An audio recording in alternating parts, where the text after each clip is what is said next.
সহ্য করো নারী, সহ্য করো। পুরুষতান্ত্রিক সমাজে নারীদের সহ্য করাই নিয়ম। ধর্ষণ করে, খুন করে দেহ পুড়িয়ে দেওয়া হবে, প্রশাসন জেনেও জানবে না। ধর্ষিতা নিহত নারীর মরদেহ ফেরত পাবার কিংবা মৃতাকে শেষবার দেখার অনুমতি মিলবে না জননীর, পিতার, স্বামীর। সহ্য করো নারী, সহ্য করো।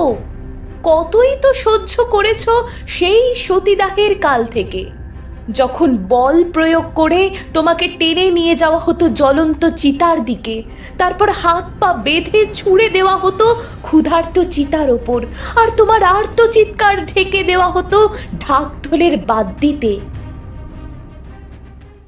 তুমি সহ্য করেছ অনেক। অগ্নি পরীক্ষা থেকে বস্ত্রহরণের অপমান, তোমাকে বাধ্য করা হয়েছে গ্রহণ করতে পতিতাবৃত্তি। রাজদরবারে কখনো নৃত্যপটীয়সী, কখনো বজ্রায় প্রমোদ ভ্রমণে দেহ সঙ্গিনী। ঝাড় লণ্ঠনের আলো আর নূপুর নিক্কণে উচ্ছ্বসিত হয়েছে হারেম, আর তোমার চোখের জলে ভরে গেছে উন্মাদদের নিশি যাপনের রঙিন পেয়ালা। এসবও সহ্য করেছ তুমি। বলো, সহ্যের আর কি বাকি? নিজের দেহকে এবার করে তোলো কোষ্ঠী পাথর, ওষ্ঠে রাখো বিষ, যেন চুম্বন করা মাত্র নীল হয়ে যায় প্রেমহীন কামার্ত পুরুষের পাশব দেহ।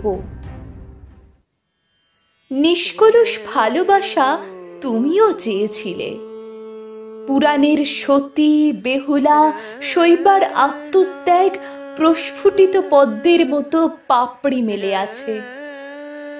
যদি প্রেমের কাছে কেউ পরাজিত না হয়, তবে অস্ত্র তুলে নাও হাতে।